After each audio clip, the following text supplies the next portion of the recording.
राधे राधे। कैसे हैं आप सब? आशा करती हूँ आप सब परम मंगलमय स्वस्थ होंगे। अच्छा, आने वाली है सततिला एकादशी। माघ का पावन महीना चल रहा है। 2026 का प्रारंभ जो हुआ है माघ के महीने में हुआ है, बहुत ही उत्तम है। बहुत ही उत्तम महीना है माघ। देखो, कार्तिक में हम स्नान दान की महिमा सुनी है, कार्तिक की दान महिमा सुनी है। कार्तिक में स्नान करने से 1000 गुना हमें माघ के महीने में होते हैं। और इस महीने में तिल का बहुत बड़ा विशेष महत्व होता है। काले तिल से बहुत बड़ा महत्व होता है स्नान करने से। आप माघ माह की पहली एकादशी है सततिला एकादशी। देखिए, जिसमें 6 प्रकार से आपको तिलों का उपयोग करना होता है, इसको सततिला एकादशी बोलते हैं। देखो, हर एकादशी की पूजा विधि अलग अलग तरीके से होती है, भगवान का प्रिय भोग अलग अलग होता है।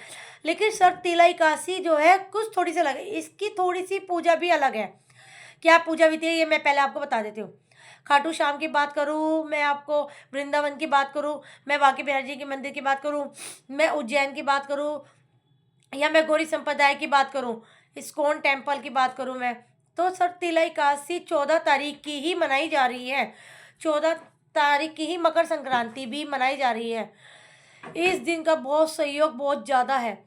तो भाई, संक्रांति है, संक्रांति पे आप लोग इस पे दान पुण्य वगैरह करेंगे तो कितना फलदायी होगा। भाई, प्रिय भोग भगवान का बिल आपको लगाना है इसमें। भाई, तिलों का आपको 6 तरीके से उपयोग करना है, इसके बारे में मैं आपको बताती हूँ। 14 तारीख को सततिला एकादशी है। सततिला एकादशी में जैसे नाम से ही प्रतीत हो रहा है, 6 प्रकार की चीज़ों का उपयोग करना होता है।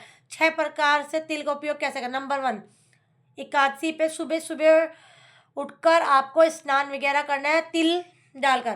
पहली बात तो यह मकर संक्रांति है, उस दिन काले तिल आपको स्नान डालकर करना है। ऊपर से एकादशी भी है, तो आप एक डब्बी में अपने लिए तिल को मिक्सी में पीस लीजिए और डब्बी में आपको बना लीजिए और अपने बाथरूम में रख लीजिए। बाथरूम में रख के काले तिल एक चुटकी लिए और काले तिल का उपटन लगाइए अपने शरीर पे। काले तिल डालकर स्नान करने की बहुत बड़ी महिमा होती है। आपका एक हो गया उपयोग। वैसे हरी काशी पे तिल का उपयोग करें आप पानी में, गंगा जल डालिए, यमुना जल डालिए, आंवले का रस डाल दिए, हल्दी डाल लीजिए, या फिर आप तिल डाल लीजिए। दूसरा उपयोग क्या है इसमें? दूसरा उपयोग, तिल में उपटन लगा लीजिए आप। मिक्सी के जार में अपना पीस ले, मैंने अभी आपको बताया। उसमें सफ़ेद तिल डालो, मुल्तानी मिट्टी डाल लीजिए, या फिर हल्दी डाल लीजिए। हल्दी डालनी हो तो डालो, नहीं तो नहीं, सी कोई ज़रूरी नहीं है। नहीं तो काले तिल तो डालने हैं आपको। इसका आपको उपटन बनाना है। उपटन बनाकर आपको जैसे साबुन अप्लाई करते हो ऐसे ही आपको तिल का उपयोग करना है उपटन की लगा कर। और आप इसमें चाहें तो आप घी भी लगा सकते हैं अपने सब पूरी बॉडी पे अपनी। और अगर आप घी नहीं लगा सकते तो तिल तो आपको उपयोग करना ही है। तो तिल का आपको तीसरा उपयोग क्या करना है? आपको पूजा आपको करनी है। सततिला एकादशी पे आपको तीसरा क्या है? वो होता है तिल का हवन करना। तिल की आम की 2 लकड़ी लीजिए, थोड़ा सा कंडा लीजिए ऊपर, उसमें आपको कपूर रखना है, थोड़ा सा हवन सामग्री ले लीजिए, तिल उसमें मिला लीजिए, जो मिला लीजिए उसमें, और सिंपली आपको हवन करना है उसका गाय के कंडे से।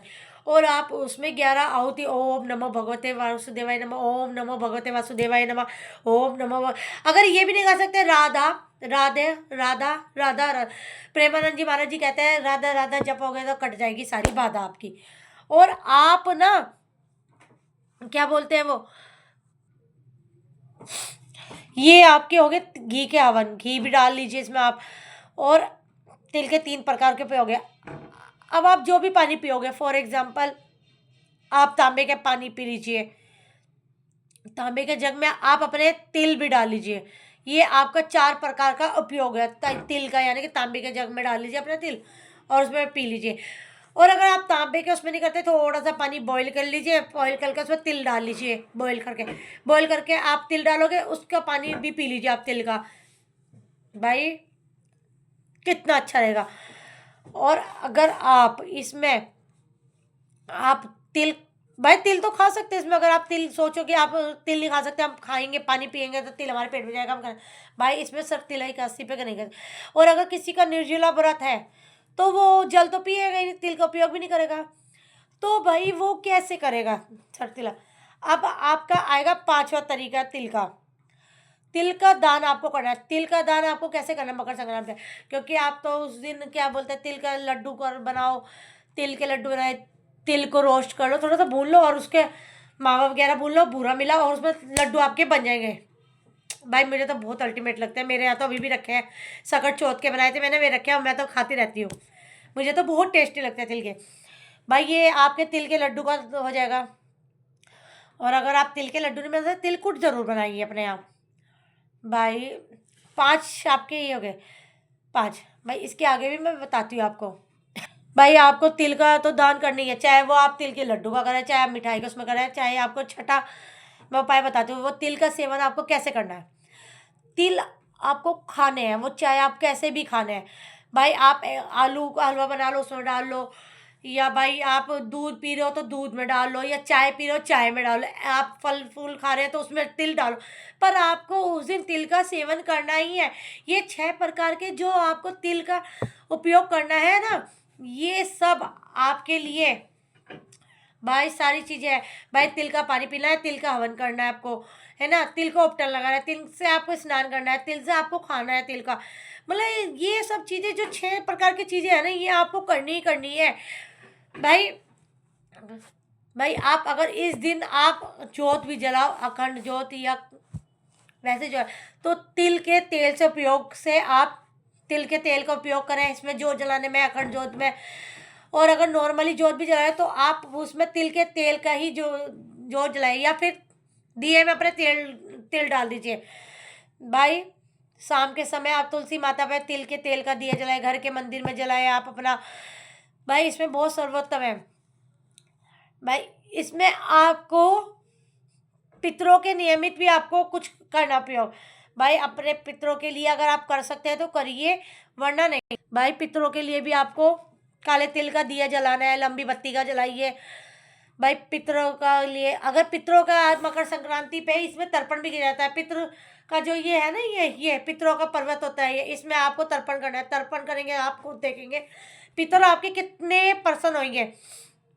भाई पितरों के नियमित भी हमको कुछ दान पुण्य करना पड़ता है। पितरों के लिए भी आप इसमें लड्डू निकालिए, तिल के तिलकुट निकाल दीजिए, तिल की गज्जा निकालिए, तिल की रेबड़ी निकालिए, मतलब कुछ भी वॉटएवर, मतलब कुछ भी आप निकाल सकते हैं पितरों के लिए। और ये सब चीज़ें करना, पितरों के लिए खाना बनाइए, खाना बनाएंगे तो आप पितरों का मंदिर में दान करिए। इसमें ये दान पुण्य हमारी किस्मत में ना बहुत ज़्यादा चीज़ें में बदलाव लेके आता है, अगर आप ये सब चीज़ें करते हैं। क्योंकि भाई कर्म करना हमारा काम है, कर्म करिए, फल की चिंता मत कीजिए, फल देने वाला बैठा है हमारा ऊपर वाला, हमारे लड्डू गोपाल, मेरे बिहारी जी और मेरे खाटू बाबा जो कि मेरे बाबा है। भाई ये सब काम करते रहिए आप, और उसके बाद मुझे बताइए क्या क्या बदलाव आया आपकी ज़िंदगी में। तो जय श्री श्याम, राधे राधे।